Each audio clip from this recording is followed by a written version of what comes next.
Good seeing everyone here.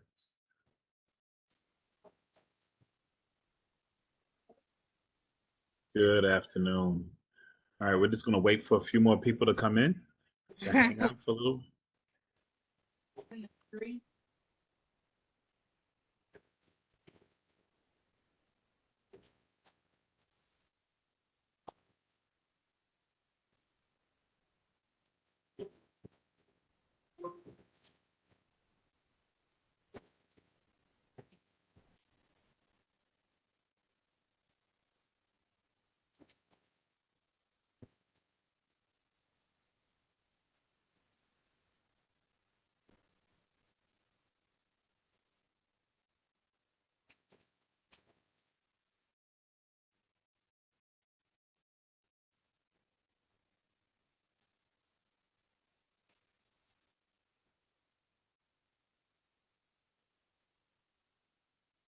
I was talking, but you didn't hear me.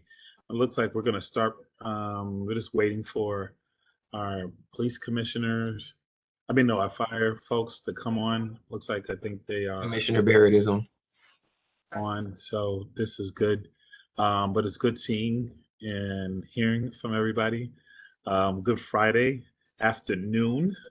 It is still a little warm outside. I am told that the temperature will be dropping, but that's nothing to Buffalo. We're a hardy bunch here. For those who don't know, my name is Aldo Mestri. I am the executive director of Citizen Services, and have been blessed by the mayor appointing me senior advisor. And so today we're going to bring you through our block chat. This is something that we started at the beginning of the pandemic. And what we have done is amplify it, working with the Board of Block Clubs and organizations to lend voice to residents and organizations. We record this and we share this out on different social media platforms. We invite speakers to come in, whether it be from city or different levels of government, but it's usually on a timely topic. The reason why we mention why it's timely, because today I'm excited about the speakers that we're going to have today. Very timely topic that we're going to talk about. It's Fire Prevention Month, and we're going to talk a little bit about that. We're going to talk about the fire department, but we're going to be talking about the preventive aspects of it too. Obviously, we live in this great city, and there's a lot of great things that are happening. But how do we engage residents to be more diligent, a little smarter, more proactive? How do we engage in the plan? And how do we do some things simply too? So we'll talk about that. We'll also give you a little peek preview, or we'll have the commissioner and his staff. Many don't know that he is, by statute, the emergency operations coordinator for the city of Buffalo when an event happens. And I use the word event because an event has a beginning, middle, and an end. And when something happens to Buffalo, we treat it as an event because there are many different moving parts to it. And so maybe he'll touch a little bit of base on that. And then, we'll talk about, city of Buffalo's bravest, right? Folks who go out, answer the call of duty, and some recent things that have occurred. They've had a new fire apparatus, and they named it after Jason Arnold and a couple other things. I'll let them talk a little bit about that, but I don't want to steal the thunder. I'm excited about today. We're going to be talking about prevention, and we'll be hearing from him for a second. A lot of things that are happening within the Division of Citizen Services. We're winding down with our clean sweeps. And we have done clean sweeps in each one of the councilmatic districts. We've worked with different community-based organizations, different sponsorships. And so we have effectively gone in each, again, councilmatic district, working very closely with the councilmen and their staff, but also our city departments in terms of how do we do engagement and quality life. And so much so that we have Harvard University, who's going to be coming in a couple of weeks to do a case study on the effectiveness of clean sweeps and the cross collaboration and what we do too. So good things that are happening all around. I'm going to turn it over to Nicole, who's going to talk about some announcements. Let me make this commercial. If you have an event or something that's happening or think that we know need to, community members need to know, share that with us so that we can put this as part of our announcement. And then we push information out to different groups and organizations on a daily basis. So please share that with us so we can push that out. And again, amplify a lot of the great things that are happening here too. Nicole?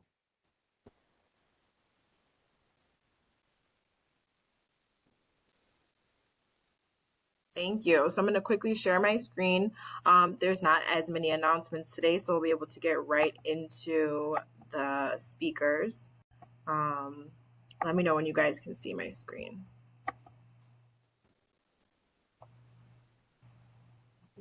Okay, perfect. So just a reminder, there's been a lot of interesting things going on, so tune into the Mayor's Talk of the Town. This is again Sundays at 1 p.m. And you can catch us on Mayor Brown's Facebook or in WUFO as well. There's Firehouse open houses. So starting this Tuesday, October 3rd, there's going to be a number of open houses for the Firehouse on Saturday, October 7th. And here is a list of the different firehouses that are hosting them. And of course, for kids, there's free smoke coloring books, and you'll receive safety tips, and we'll be giving out free smoke detectors as well. So it's really important, if you can, please come out to these this Saturday. If you are looking to start a block club, want to reinstate your block club, or just want to build your block club, please reach out to the Board of Block Clubs of Buffalo and Erie County.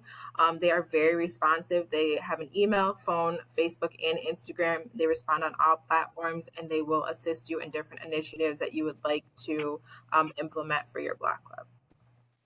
They are doing a Board of Block Clubs Community Appreciation Dinner this month, Thursday, October 26th.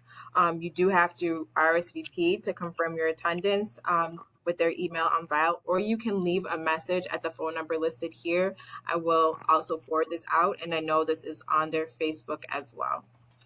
The BPS Parent Centers are offering free Spanish classes, conversational Spanish. If you ever wanted to learn, you can there's no sign up necessary, and the classes will run twice a week, Mondays and Wednesdays from 4 to 6. It begins October 11th and runs through December. There is a workshop today, an event happening, Faith in Blue. We just wanted to share out that our own Ron Dixon from the city of Buffalo will be speaking at the crime prevention through environmental design. So if you are able to catch that, the workshops are today from 2:30 to 3:30, and there are a number of events for kids as well at this. So after school, if you know somebody that might find this interesting, please share this out with them as well. The Dare to Repair Cafe has upcoming events Saturday, October 21st, November 18th, and December 9th. And so this is a pop-up community events where you can bring broken items and have a team of volunteer fixers repair them. You can register to attend through the twolibrary.org. There's also the Children's Garden Festival happening Sunday, October 8th. So this is children and families will learn about planting bulbs, composting, fall fruits, vegetables, and more. And so there's going to be free food giveaways, bike repairs, and so you can scan that QR code to find out more, or type in the Eastside Garden Walk and find out a little bit more about this event as well. And then shared with us was the Haunted Hallways, Return of Shrek. So there's free food, free fun, and free scares Saturday, October 21st, 5 to 8 p.m., Northwest Buffalo Community Center. There will be, of course, gift baskets, raffles, free food and candy, and kids can come in a costume. It starts at 5, and so there are donations welcomed and appreciated as well. And so right now we really want to stress, please follow us on our social media, our Facebook at Buffalo Citizen Services, or our Instagram, Buffalo 311, and our 311 call response center page at Buffalo 311 for a lot of information that we'll be putting out about things that we're going to be starting, sharing, and wrapping up. So we really encourage you guys to follow, as well as follow Mayor Byron Brown on Facebook at Mayor Byron Brown, and on Instagram at Mayor Byron Brown 716 as well. So pretty short announcements today. Again, as Oswaldo mentioned, if there's something that you would like to be shared here on this platform or out via email, please send it over. And Oz, I'm going to turn it back over to you. Thank you, Nicole. Before we bring our speaker in, I just wanted to lift up and give voice to our coordinator of our Clean Sweep initiative. Have him say a few brief remarks on where we're at. I know we are winding down. I think we have at least 4, maybe 5 more sweeps. And so we're going to be sharply focused in some particular areas.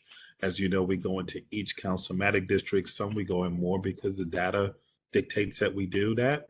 And so, Mike, just quickly, what's going on in the world of our Clean Sweep initiative? Thank you, Director. And yes, as he mentioned, we are finishing up the Clean Sweep season. We have 5 more, 4 of the weeks will be doubles. We just had a great clean sweep in South District, where we served 138 residential homes, over 150 properties. A special shout out to, of course, the entirety of the Save Our Streets Task Force, which includes our organizational partners, our city departments, and of course the cohort of volunteers.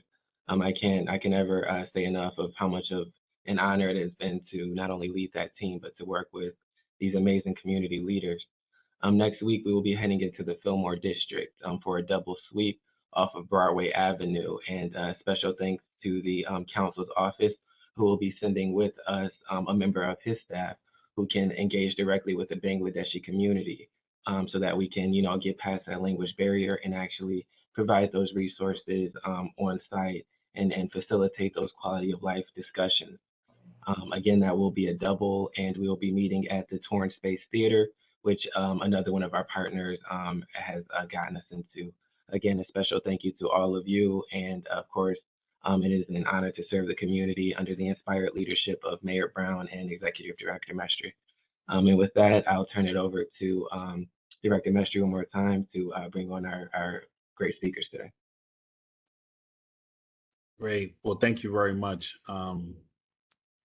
Working in City Hall, you have an opportunity to work with some extraordinary individuals and work in close proximity. You know that service is a part of what they do, and working with them, you get a chance to know a little more, and you see the heart of service and the work that they do and bringing it to some fruition, how they engage residents, but just being very professional in nature. I can't fathom to understand the headspace that a fire professional, a fireman, a fire person um, goes through and what they do, but also command officers and what they do and how they have to stand ready.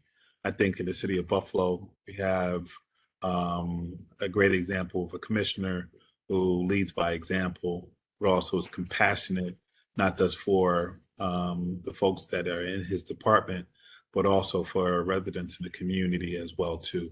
And so pleased to introduce a colleague, a friend I've called, somebody that I've watched just do the work that's in front of us. And sometimes it's not always pretty, but it's effective. And so Commissioner Ronaldo is on. He has his command staff that is with him. And Commissioner Ronaldo, how are you doing? Eduardo, thank you, and thank you so much for inviting me to this event, and thank you for the kind words as well. Great to be here. Obviously, anytime I get a chance to, impart any knowledge or experience or tips to anyone out there, I take a lot of pleasure in that. So I am here with Deputy Commissioner Ron Barrett.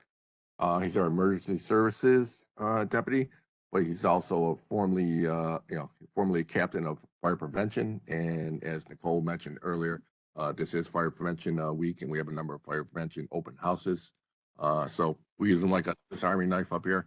So when he's not doing EMS, he's doing fire prevention work. So I got to give Ron a lot of kudos. We're light years from where we were 2-3 years ago. He's taken Fire Prevention Week and month to a whole new level. And anyone who attends any of our 4 remaining open houses, I think are going to be suitably impressed. So I have him here. Obviously, any fire prevention type questions that all of you have. Oswaldo, I know you mentioned firefighter Jason Arnault, our fallen firefighter, and thank you so much for reminding us of that. We just recently dedicated a new engine 2 over at Elmwood, Virginia. Elmwood, Virginia, which is where Jason worked. We have his name on the on the apparatus, along with 2 other fallen firefighters, from the earlier years in the Buffalo Fire Department. I don't know if you've heard or seen maybe any of my comments, but we've had over 120 firefighters, officers and firefighters die in the line of duty since the inception of the Buffalo Fire Department back in the 1800s. So that's a lot of folks that paid the ultimate sacrifice. And I know a lot of people don't realize that. And we have these posters in every fire station that have the name and dates of when those firefighters made the ultimate sacrifice. So, I mean, there's a lot of, there's not too many other places, you can go to Ford plant, Chevy plant, whatever, and you can look in their break rooms, you're not going to see a poster like that hanging. So just a reminder of the, difficult job that we have. Good. So there's a lot of things. Go ahead. Good. I'm sorry. No, I'm saying, so there's a lot of great things that are happening at the fire department. And I think people talk about there's a human toll, but you have quite a few individuals who work in different levels, right? In command staff, you have firefighters, you have different shifts. You have the firehouses, but they play such a role, not only housing firefighters, but they play a role in terms of what they do in the community too. Let's talk a little bit about fire prevention and, for a city of Buffalo, why is that important? I know we're a city that has an aged housing stock, and whether you or Deputy Commissioner Barrett want to answer this, why is that important to residents in terms of the prevention, and what are some simple things that they can do? Well, I'll just kick it off very shortly, Osvaldo, and thank you. And then I'll turn it over to Deputy Barrett. This is his area of expertise. But yeah, I mean, we all our firefighters of every rank, starting from firefighter all the way up to our highest civil service rank of division chief, we all took an oath to protect the lives and property of citizens of Buffalo. We take that oath very seriously. And yes, there are a lot of things we could do. I mean, Fire Prevention Week and month are an opportunity to bring that awareness level, to all of our citizens. You mentioned, older housing stock, things of that nature in the city of Buffalo. Yeah, I mean, that is true to a great extent. I mean, we are doing a lot of new buildings and things of that nature, but there's still a lot of old stock out there. And with old housing stock comes old wiring and old furnaces and boilers and space heaters and things of that nature. So a lot goes into Fire Prevention Week as far as safety tips and potentially life-saving safety tips. So I'm going to turn it over to Ron right now and let him expand on that a little bit. So thank you. Good afternoon, everybody. Good afternoon. One of the major things for the city of Buffalo, we have, not to mention it's older stock, but it's close proximity to each other.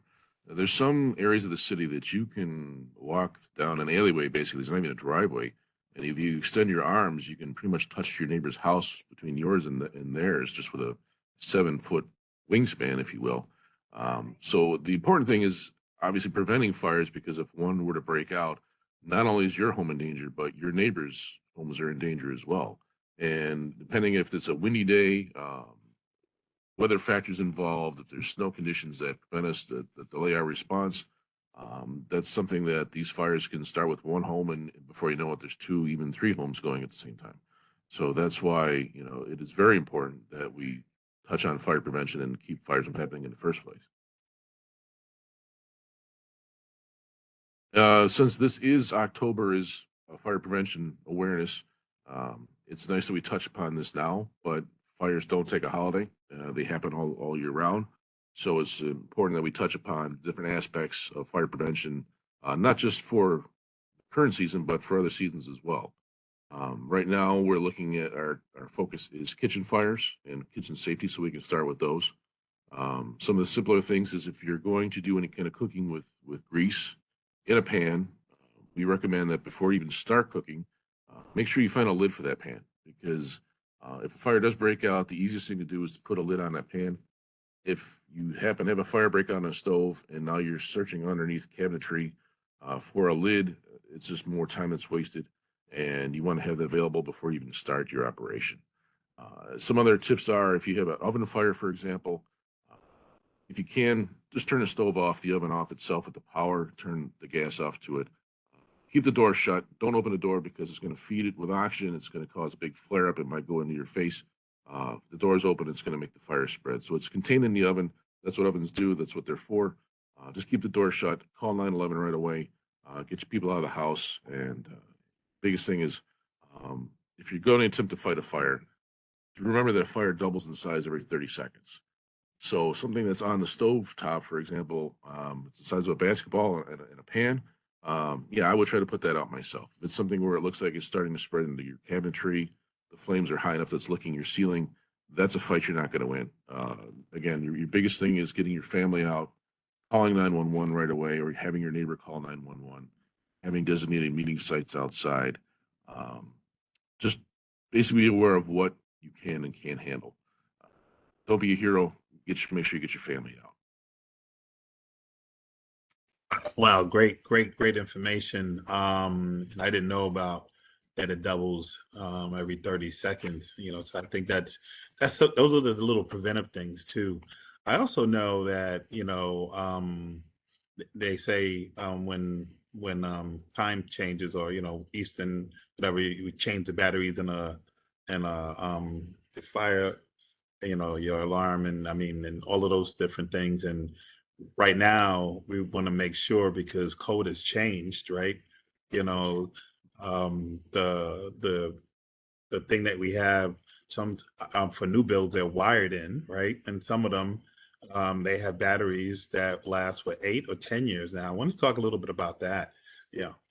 Sure. The wired detectors have a battery backup. I think there's still a 9-volt battery involved. Okay. Those are going to chirp on occasion. So when those chirp, those need to be replaced, obviously. The big reason for the wiring is obvious reasons. When you have the ones that are mounted in the ceiling, battery operated, people have a tendency to remove them because they're an annoyance when they're cooking and they go off. Once they do that, they set them I on. see Nicole nodding her head. Nicole, yeah, that's I don't Yeah. know. So I see. The issue is, I see you, Joanne.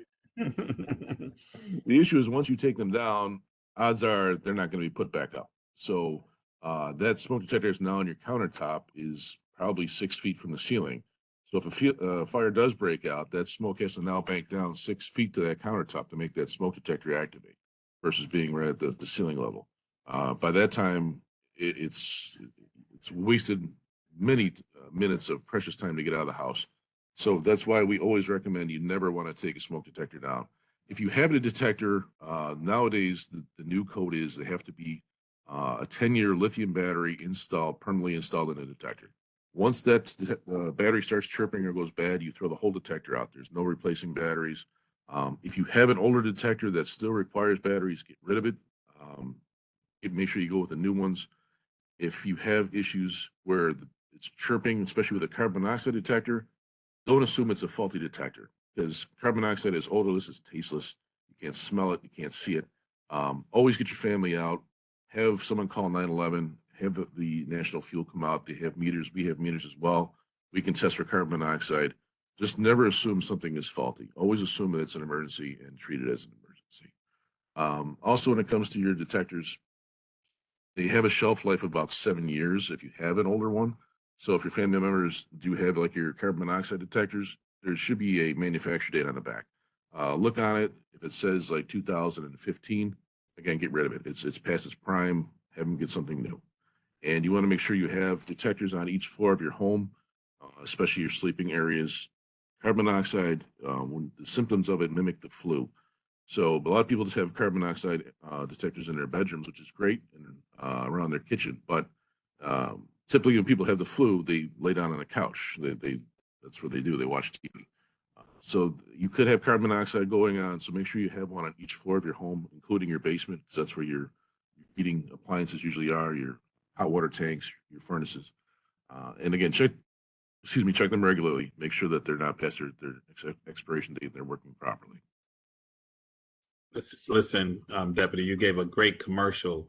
So I've got a nod in my head. I'm gonna have to get rid of all of mine because I've had my house now for about 10 years. And I think you just gently told me I might have to kind of remove mine and get some there.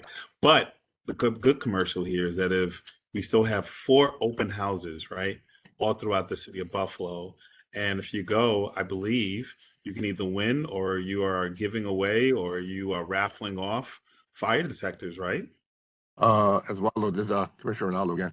Yes, we're actually giving away smoke detectors, these 10-year sealed smoke detectors. But there's no raffle involved. There's raffles for other things. We have the safety basket. We have a couple bicycles for the children, things of that nature. But we're giving away free smoke detectors, 10-year sealed smoke detectors. And I can't emphasize enough, and we talk about it a lot, how we talk about other things like grills in the home and other safety tips, but smoke detector is your first line of defense and the most important thing that you can do for yourself. Smoke detector and as Deputy Mayor mentioned, CO detectors as well. Great. That's very, very important.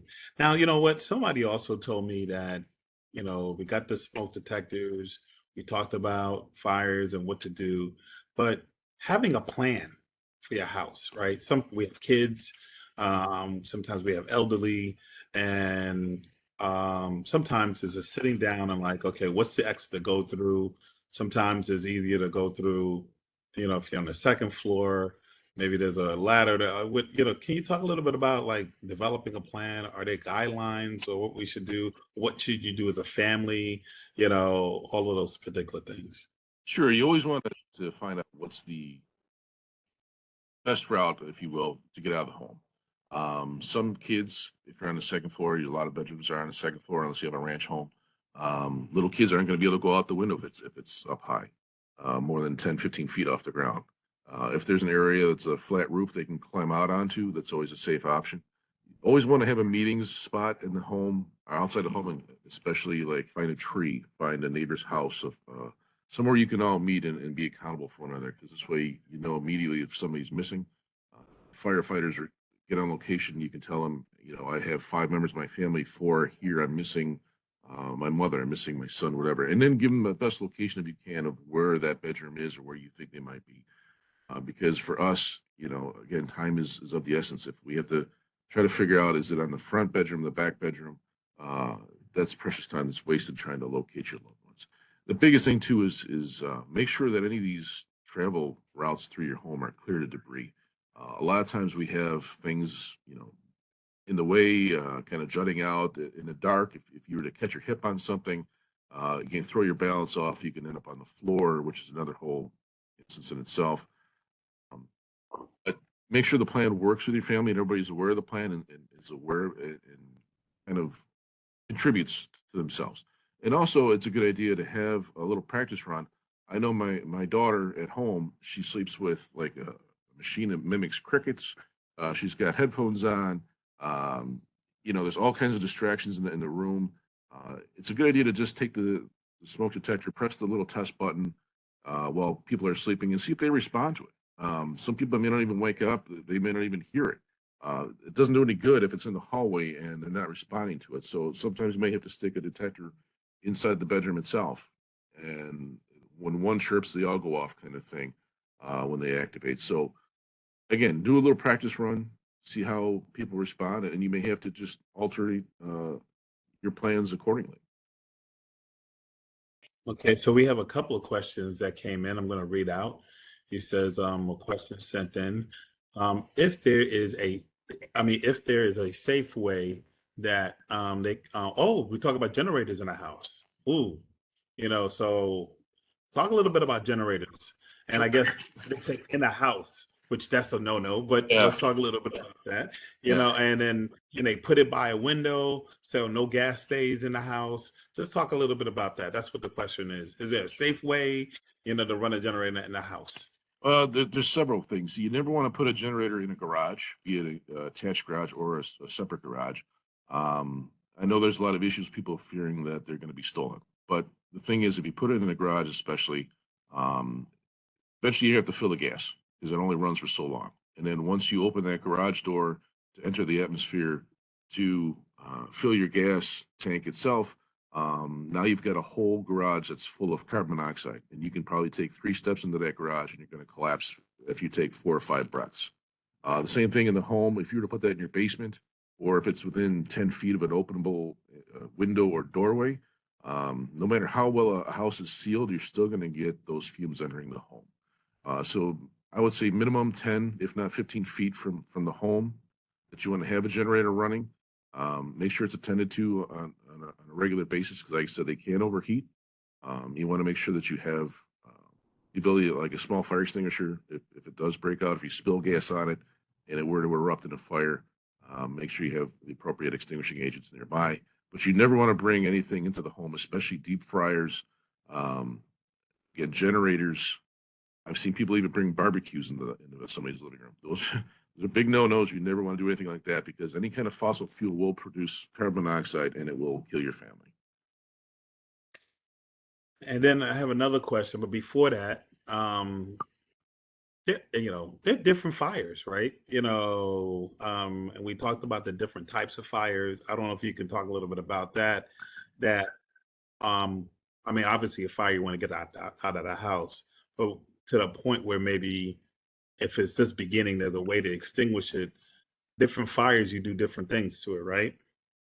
Yeah, I mean, obviously with a grease fire, you never want to use water, because water is just going to it's going to turn to steam, and it's going to make the fire just, again, triple in size instantaneously. So if you do have a stovetop fire, for example, your first and best option is a lid. If you can put a close fitting lid on it, it's going to put the fire out the majority of the time.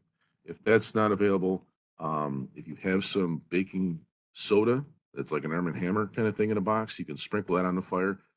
There's a big difference between baking soda and baking powder. You never want to use baking powder, because the particulates are a lot finer, and they can actually explode on you a little bit, if you will. So if you are going to use something, again, make sure it's like an Arm & Hammer based baking soda, not a baking powder.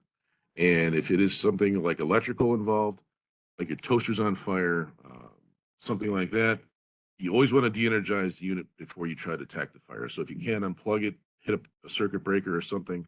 Once the power is off, then you can go ahead and apply water to something like that. If you have a fire extinguisher at the home, most of them are dry chem based. If you do use them, they are messy. The powder goes everywhere. It's an extensive cleanup, but it's worth, obviously, the value of your home. But just be advised, if there is food out, if you were preparing something and it's not vacuum sealed or not in a can, you want to throw that food out, because you don't want to consume anything that has the residue from that extinguishing agent on the food. Again, depending on what else there is out there, we do have CO2 extinguishers. Some people may or may not have those in their vehicles, their boats. Those are used on flammable liquid fires. You could use dry chem on flammable liquids as well. But once again, you don't want to use water and stuff like that, because it's just going to make it spread. Yeah. So we're not going to worry about that with Malika and Nicole, because they don't cook. So I did one of those no-nos once, and it was a very bad experience. But if you can't unplug a toaster or like safely unplug an appliance, then you can't really do anything, because you can't put water on it. So what would you do? Just use the fire extinguisher for that in that case? If you have one. If you don't, then just exit the home and call 911, because again, that you just don't want to. You're just going to get yourself burned. You're going to delay the fire response. It's going to cause the fire again to double in size. Some other things too. If you do have a pot on fire on the stove, never try to grab the pot and carry it outside. A couple of reasons. One, just from even a gentle walk, the breeze is going to blow those flames back into your body and your face. Once it happens, your reaction, you're going to drop the pot. Grease is going to go everywhere. So now you start with a little fire on the stove, to now half your kitchen and yourself could be on fire, which we don't want.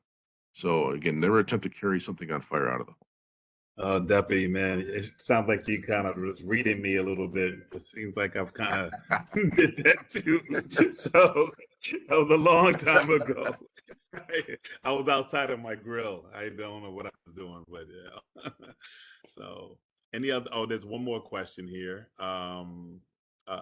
If there is a power loss, can they safely heat up the house using a kitchen stove gas, like maybe for 10 minutes at a time? Again, at 10 minutes at a time, I would say yes. However, most people, and I've seen this countless times, you walk in and it's not a power outage. It's just they're using to supplement their heating sources. You'll see the burners that are 4 or 5 inches high. The door is open and it's on 450, 500 degrees. These appliances are not meant to handle that kind of usage. Uh, Obviously, if you're making a turkey, it can be in the oven for up to about 6 hours. But anything with extended time period, you're looking at failure of the system. You're going to have an appliance fire. Not to mention, again, it's a fossil fuel, so you're going to have more amounts of carbon monoxide put into the home. So, in an extreme emergency situation, you can heat the home, like you said, for 10 minutes at a time. But I would let it rest for about a half an hour in between because you don't want to overuse that appliance. We jump in, Ron. Excuse me, Zala.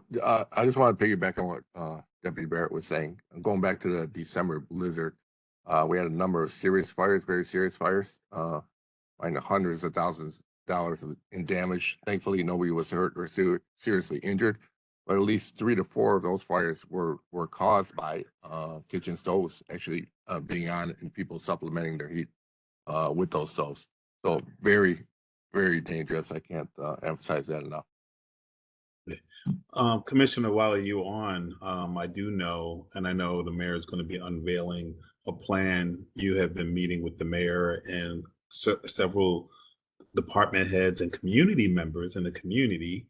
The mayor reached out to NYU to do an evaluation, not just of the city, but also just where we're at. We've looked at that evaluation and we've talked about how we're going to move together. Um, Talk a little bit about how those meetings have been going on. And again, even with some of the challenges you have, I know we're looking for an emergency coordinator. We're kind of winding that down a little bit, but let's talk about how well those meetings have been going and what are the thought process. That's a great question, Oswaldo. And coming off the prior comment about the December storm. So yeah, so we've been, since that December blizzard, obviously we've been looking at lessons learned, including several the reports that have come out. We've had a number of high level meetings already. That the mayor has coordinated. The mayor and his administration have coordinated with the directors and commissioners of all of our various departments. On the emergency manager side, yes, we're still in the middle of the hiring process for that emergency manager. Right now, I'm still the de facto emergency manager, but we are working towards seeking out the right individual. I think we're very close. We're probably within weeks or months, actually weeks of that selection process being completed. I just, we actually before the block chat, we just came out of a division chiefs meeting.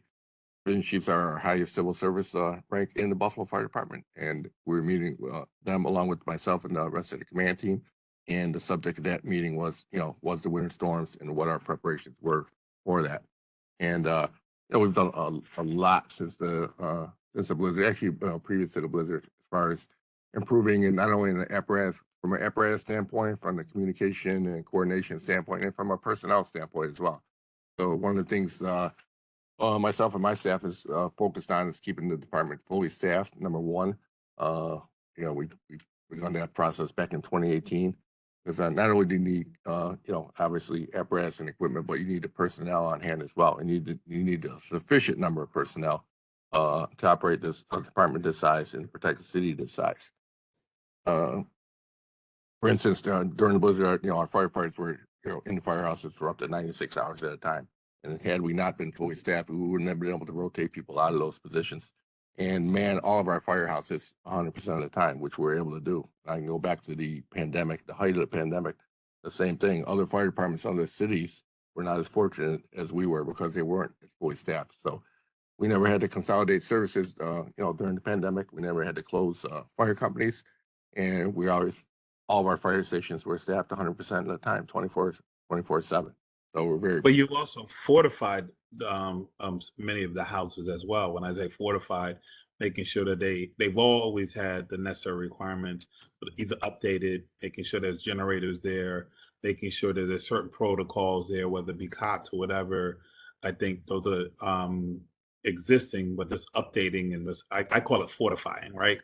Because if you live near a firehouse, they need to operate, but it also can be kind of a beacon as well.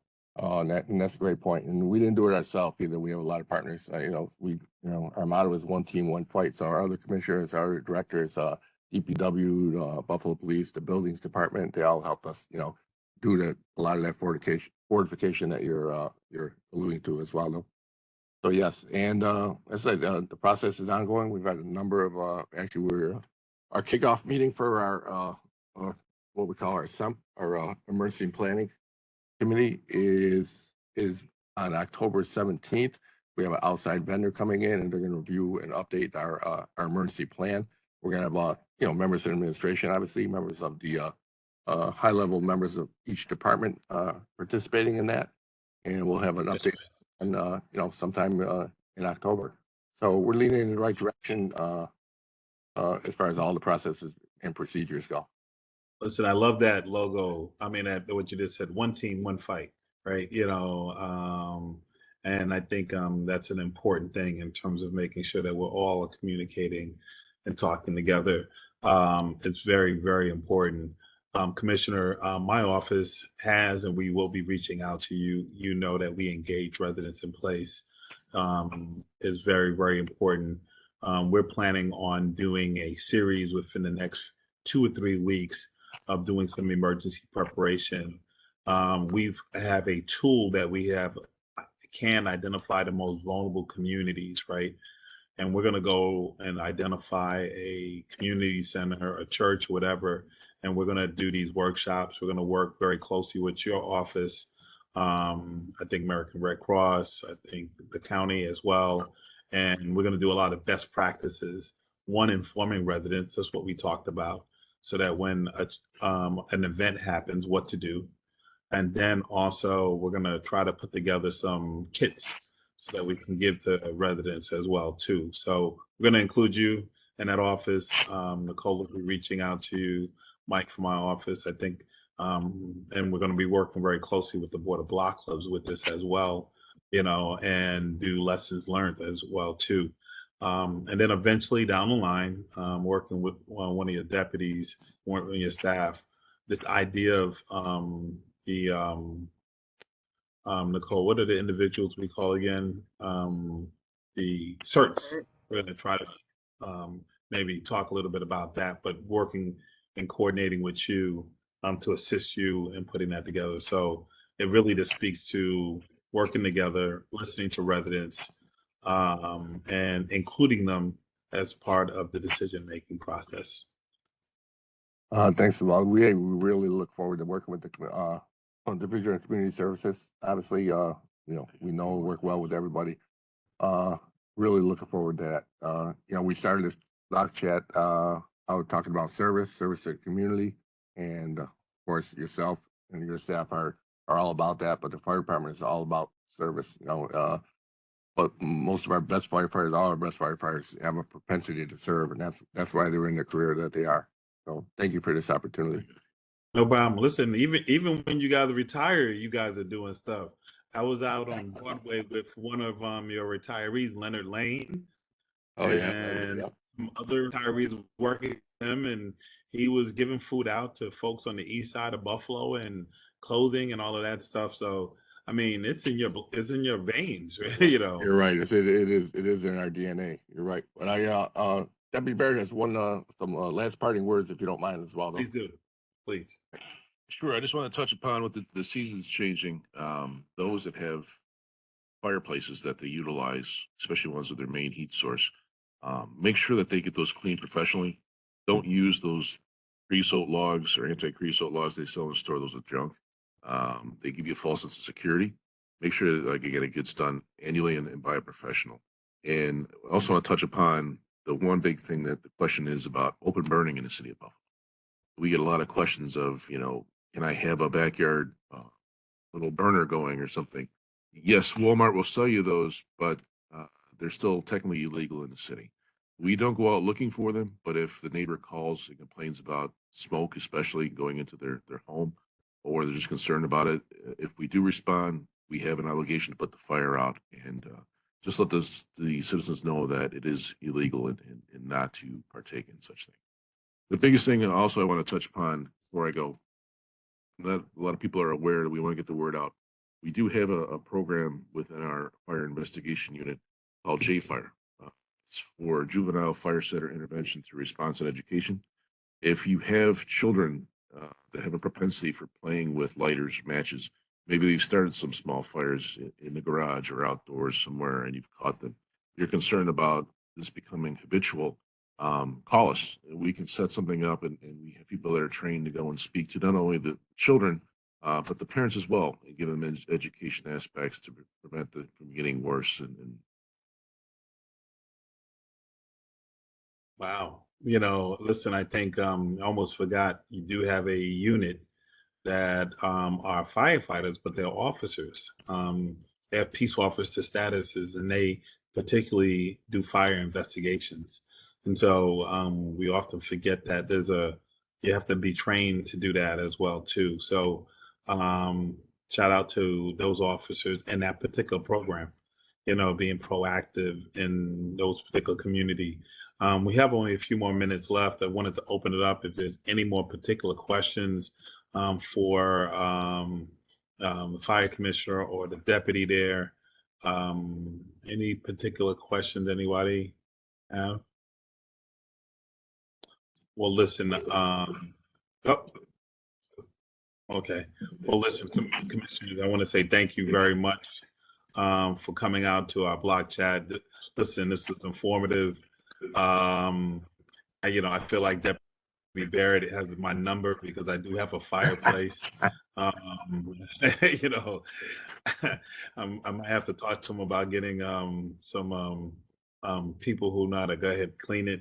But at the end of the day, um, a home is such an investment, right? Whether you are renting or you're owning it. And it's a tremendous opportunity, one, to live in a place, but to have wealth. Why not do the preventive measures? It's going to cost, and to the extent that it will. And I think the city of Buffalo is trying to offer some programs, smoke detectors and everything like that, so we can help mitigate that. But making sure that you put the time and energy and effort. So sometimes an ounce of prevention is right, is worth so much more. And so again, I want to say thank you to the fire commissioner, um, Debbie Lombardo, who is the president of the Board of Block Clubs, is not here today. She's actually at the Faith and Blue convening, or the summit that's happening, and that is a symposium of faith leaders of all denomination, along with various police departments, working together, right, and doing workshops along the way. And so just want to shout out to the Board of Block Clubs and what they do. They meet once a month. In fact, they're having their annual celebration coming up, I think, next month, right, Nicole? This one. Is it this month? Appreciation dinner is the end of the month. Yeah. Is at the end of the month. So good. Listen, I am known to go over. I'm going to give everybody back 7 minutes, right? And so that means if you want to go ahead and grab a quick lunch or do something or whatever, I do appreciate each and every one of you. Let me also say this. For the city of Buffalo, that day is off. It's a holiday. Many people will celebrate it in a different way. It is Indigenous. I just want to get that word right. Nicole, is Indigenous Day, right? Yeah, Indigenous Peoples Day. Exactly. And to some extent, those who are who have Italian heritage celebrates this day as well. It's Columbus Day, so it's just very important that we set aside that time for those who, we say this country was discovered. It was already here, and there were people here that was living here, right? And so let's give time and space to those, especially in the city of Buffalo, where we have tribal land in many different places here too. So enjoy the weekend. Some have a 3-day weekend. Listen, some might be working tomorrow. Take care, and we'll see you at our next block chat. Take care, guys. Thank you, Osvaldo. Thank you, everybody. Thank you, guys. Bye. Great presentation. Have a great weekend, everybody.